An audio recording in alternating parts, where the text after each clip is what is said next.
Glória a Deus. Evangelho de João, capítulo 8, a partir do verso 1. Assim diz o texto da palavra de Deus. A mulher adúltera. Jesus, porém, foi para o Monte das Oliveiras.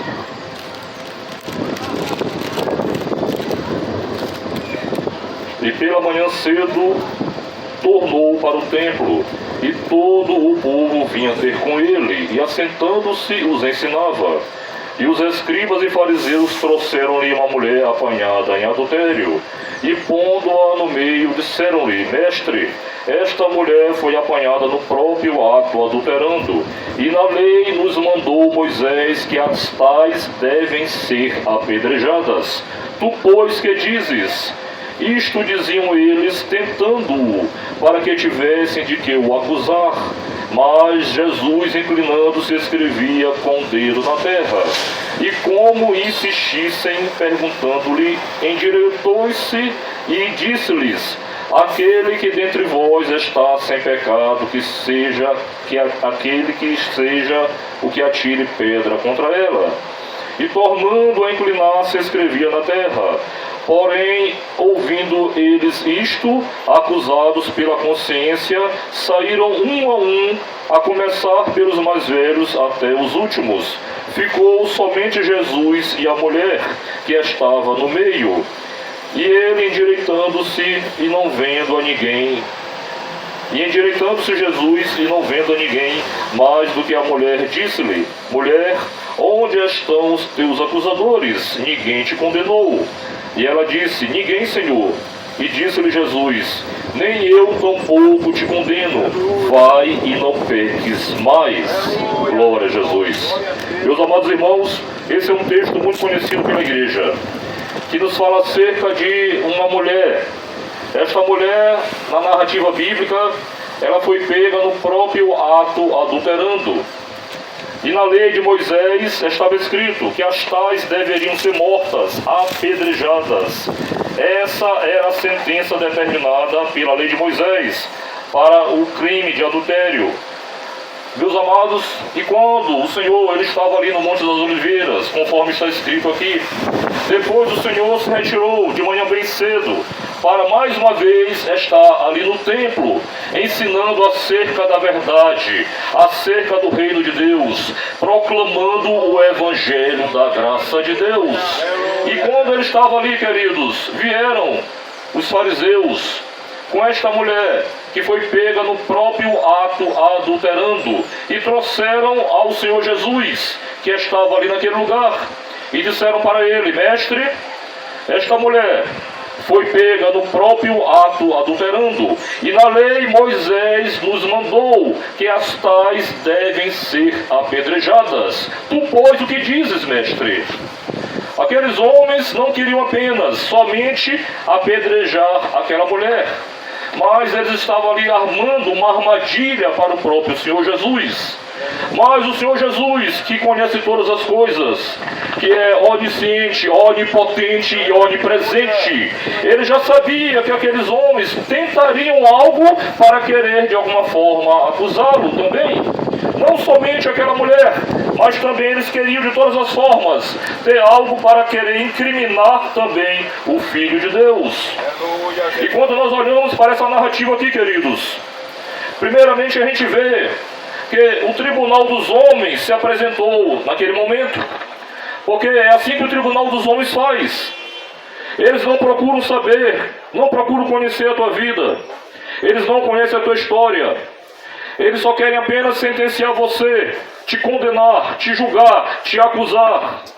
Muitos aí são os advogados do diabo. Muitos aí, na verdade, estão assumindo até mesmo o lugar do próprio diabo, sendo os acusadores. E quantos de vocês também, meus amados ouvintes, eu tenho a convicção do que eu estou falando. Quantos de vocês também já foram acusados em algum momento da vida? Quantos de vocês também já foram julgados em algum momento da vida? Quantos de vocês também, com certeza, já foram muitas vezes acusados, até por talvez coisas que não fizeram? E quantos de vocês, talvez, neste momento também, já receberam uma sentença dos homens, da parte do tribunal dos homens, contra a tua vida? E o Senhor Jesus estava ali, diante daquela situação que parecia que não tinha mais jeito. Aquela mulher diante dos fariseus, que a pegaram no próprio ato adulterando. E na lei dizia que ela deveria ser apedrejada até a morte. Mas ali estava aquele que é o dono da vida. Enquanto os homens te dão uma sentença de morte, Jesus Cristo, ele pode se manifestar para você e te dar vida, porque somente o Filho de Deus é o autor da vida. Aleluia. Então, amados irmãos,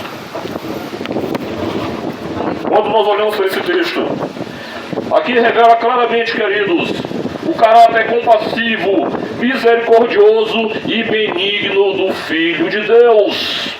Talvez você esteja aí, nesse momento, diante de uma sentença dos médicos, que esta enfermidade que sobreveio sobre a sua vida é uma enfermidade que, de fato, não tem mais jeito. Essa enfermidade, esse câncer maligno que se apresentou diante de você, essa enfermidade mortal que se apresentou diante de você, essa situação adversa que se apresentou diante de você, do qual foi dada uma sentença pelos homens daqui da terra, que não tem mais jeito, que é morte para você, que você não tem mais solução, que você não tem mais como, de fato, encontrar a luz, a esperança e a luz no fim do túnel. Mas o Senhor Jesus Cristo, assim como Ele se manifestou ali naquele lugar, diante daqueles homens e diante daquela mulher que era acusada por todos, Ele está hoje aqui neste lugar mais uma vez. Ele veio para te dizer que Ele sim pode te trazer esperança, porque Ele é a esperança dos desesperançados. Ele é a luz do mundo. Ele é o Rei dos reis e Senhor dos senhores. Ele é aquele que dá a última palavra nas nossas vidas. Muitos são os planos do coração do homem, mas a resposta certa vem dos lábios do Senhor, porque está escrito na sua palavra em Provérbios 16:1. E assim, meus queridos, o Senhor manifestou-se naquele momento, dizendo para aqueles homens, mostrando para eles, que aquele que não tiver pecado, que seja o primeiro que atire pedra contra ela. Naquele momento, queridos, o Senhor advogou a causa desta mulher. O Senhor, naquele momento, queridos, mostrou para todos que diante das acusações e das armadilhas que o Filho de Deus estava ali prestes a talvez cair, porque assim eles intentavam contra o Senhor Jesus Cristo. Ele mostrou naquele momento que aqueles homens, todos eles, desde os mais velhos até os menores, todos eles também ali acusados pelas suas consciências, viram que diante daquela acusação, diante daquela tentativa de armar algo contra o Filho de Deus, todos eles saíram envergonhados daquele lugar. O Filho de Deus, Ele está mostrando aqui para você, meu amigo, minha amiga, meu querido ouvinte, nesta manhã. Assim como Ele se manifestou diante daqueles falsos mestres, daqueles acusadores, diante de todo aquele povo que intentava fazer algo contra a vida do Filho de Deus e da sua mulher, daquela mulher que foi pega no próprio ato adulterando. Todos eles saíram envergonhados daquele lugar, meus queridos. Sabe por quê? Porque no tribunal dos homens, o Senhor Jesus Cristo, Ele tem o controle de tudo. Muitos podem já ter te sentenciado também. Muitos já te acusaram. Muitos já disseram para você que não tinha mais jeito. Mas o último, aquele que dá a última palavra em nossas vidas, é o Filho de Deus. Mas isso só depende de você. Se nesta manhã você crê, se verdadeiramente você dê crédito a ouvir a voz do Espírito de Deus. Se nesta manhã verdadeiramente você não tiver dúvidas e não estiver com o coração incrédulo, mas verdadeiramente crê e ter a fé genuína no Filho de Deus. Aqui ele revela, meus queridos, nesse texto, o seu caráter compassivo, benigno e misericordioso. A Bíblia nos fala, meus amados, lá em Lucas, no capítulo 9, do verso 51 a 56, que em um determinado dia o Senhor, partindo para Jerusalém, enviou os seus 12 discípulos, Tiago e João, para uma aldeia em Samaria. E quando eles chegaram naquele lugar, os samaritanos os rejeitaram, não os receberam. E Tiago e João, discípulos do Senhor Jesus, indignados com aquela situação, disseram para o Senhor: Senhor, Tu queres que nós peçamos, que nós oremos, para que caia fogo do céu e consumam esses samaritanos? E o Senhor, voltando-se, disse para eles, repreendendo-os: vós não sabeis de que espírito sois, porque o Filho do Homem não veio para destruir as almas dos homens, mas sim para salvá-las. Deus não enviou o seu Filho ao mundo para que condenasse o mundo, mas para salvar o mundo, para que todo aquele que nele crê não pereça, mas tenha a vida eterna. Meus queridos, o Senhor está te dando mais uma oportunidade no dia de hoje. Talvez exista uma sentença de morte sobre a sua vida, meu amigo. Talvez esse diagnóstico que está sobre você, talvez alguém que esteja aí sendo jurado de morte por tais facções, talvez alguém que esteja nesse momento tão desesperançoso, que está pensando até mesmo em tirar a sua própria vida, como aconteceu lamentavelmente há poucos dias aqui no viaduto do Café, em que uma pessoa se jogou daquele viaduto e ceifou a sua própria vida.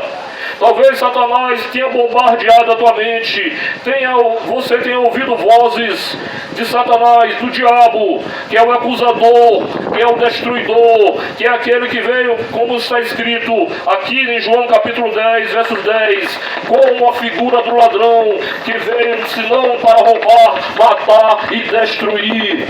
Talvez você esteja diante de situações totalmente adversas, de circunstâncias que têm te impedido de você ver a Jesus, ver a luz, ver o caminho da salvação. Mas hoje o Senhor está aqui neste lugar e trouxe a sua igreja para te dizer que Ele pode sim todas as coisas. Ele pode advogar a tua causa, Ele pode te libertar, pode te curar, pode te restaurar, pode te restituir e te levar para o céu de glória. Mas depende de uma decisão sua, meu amado. O Filho do Homem veio para resgatar e salvar o que se havia perdido. Essa é a missão redentora e salvadora do Filho de Deus. Mas depende de você, depende de fato da tua decisão e da tua escolha, unicamente de você, meu amigo. Muitas vezes as pessoas são confundidas porque muitos falsos mestres, muitos falsos profetas pregam o evangelho de facilidades, pregam o evangelho triunfalista, pregam o evangelho em que de fato não é segundo o evangelho de Jesus Cristo. Esse é o evangelho verdadeiro de Jesus Cristo, que Ele é amor, mas também é justiça. Nesse texto aqui mencionado, aqueles homens acusados pelas suas consciências saíram um por um daquele lugar. Nenhum ousou a jogar uma pedra naquela mulher. E o Senhor disse para ela: mulher, onde estão os teus acusadores? E ela olhou para um lado, olhou para o outro. Ninguém, Senhor, está aqui. E o Senhor disse: nem eu tampouco te condeno, mulher. Vai e não peques mais. O Senhor Jesus está dizendo para aquela mulher, queridos: hoje a salvação, vida eterna está diante de você. Deus te abençoe, meu amado, em nome de Jesus. Hoje você tem a oportunidade. Hoje eu estou te dando de volta a tua vida. A sentença que estava decretada contra a tua vida, hoje eu anulei. Hoje, diante de mim, que eu sou o caminho, a verdade e a vida, hoje eu estou te dando de volta a tua vida, mulher. Hoje eu estou te entregando de volta a tua vida. Porém, eu te digo uma coisa: vai e não peques mais.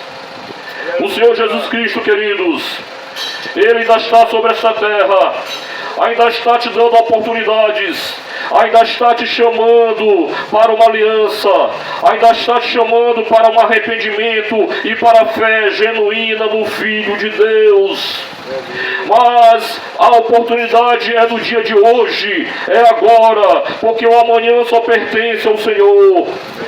Muitos deixaram de fato crer nessa mensagem e de fato de fazer aquilo que era o certo, de entregar suas vidas ao Senhor.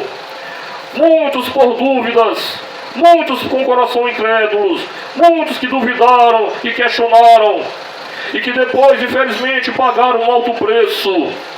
A Bíblia nos fala, meus amados, em Atos capítulo 17, verso 31, que Deus tem um dia determinado em que com justiça há de julgar o mundo.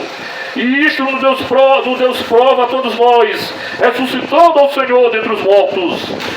Jesus Cristo julgará, queridos, um dia a todos quantos não deram ouvidos à sua voz. Hoje Ele está como teu advogado, meu amigo, mas amanhã Ele virá como teu juiz.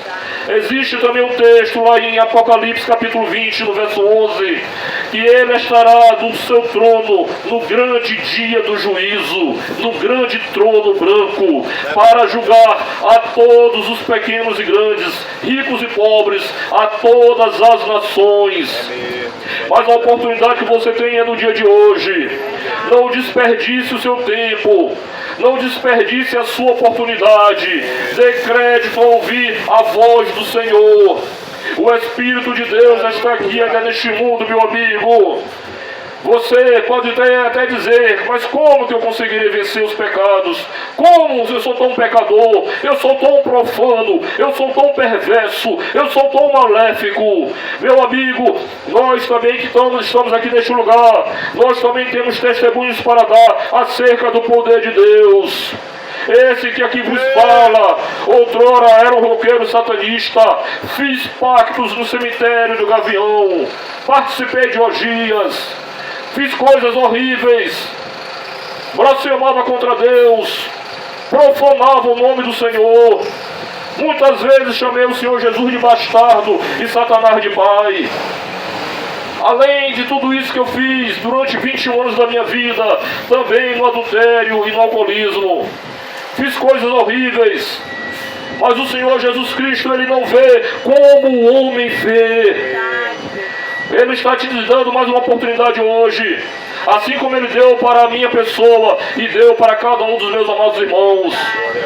Mas Ele nos elegeu por quê? Por que nos escolheu? Por que nos separou? Por que nos justificou? Será porque nós somos melhores? Não, absolutamente. Foi pela graça de Deus, a graça salvadora que nos alcançou. Porque pela graça nós somos salvos. E isto não vem de nós, é dom de Deus. Não vem das obras para que ninguém se glorie. Não é pelas obras, meu amigo, que você será salvo. Não é pelas bondades que você tem feito, mas sim pela graça de Deus, que nos vivificou, estando nós mortos outrora em delitos e pecados. Esse texto nos fala claramente, amados. Essa é a missão do Filho de Deus. Enquanto você ainda está com vida aqui nesta terra. Mas não desperdice o seu tempo. Não desperdice a sua oportunidade. Eu conheci muitas pessoas que de fato desperdiçaram, que de fato não deram crédito e não estão mais entre nós. Muitos que sucumbiram, muitos que pereceram e que infelizmente não estão mais entre nós. E para concluir esta mensagem, meus queridos, assim como o nosso amado aqui ainda agora pregou, testificando acerca desta verdade, meus queridos, o Senhor Jesus Cristo aqui revelou, através daquela mensagem da parábola do rico e do Lázaro, o que aguarda o homem no futuro, na eternidade. Ele revelou, abrindo as cortinas da eternidade e revelando que de fato, meus queridos, após a morte segue-se o juízo. Revelando que aquele homem foi para o tormento, foi para o Hades, foi para o inferno, não por causa da sua riqueza, mas sim porque aquele homem vivia para a sua riqueza. O problema não é possuir dinheiro, o problema é ser possuído pelo dinheiro. O problema, meus queridos, não é ser rico. O problema é desperdiçar tudo o que ele tem, o seu tempo todo, em prol da riqueza. E fazer da sua riqueza o seu Deus. E desprezar aqueles que estavam ali perecendo, como o mendigo Lázaro. Deixar de lado as pessoas. Deixar de amar as pessoas. E verdadeiramente fazer o que de fato mais importa fazermos. Meus queridos, há um futuro na eternidade que nos aguarda. E para onde irá a tua alma? Nós não somos um corpo que possui uma alma, mas nós somos uma alma que possui um corpo. Nós viemos do pó, somos pó e ao pó retornaremos. O Espírito voltará a Deus que o deu. Mas e a sua alma? Para onde irá a sua alma, meu amigo? Para onde irá a sua alma? Então, queridos, reflita nessa mensagem. Jesus está voltando. Ele está te chamando. Ele te ama e Ele te chama.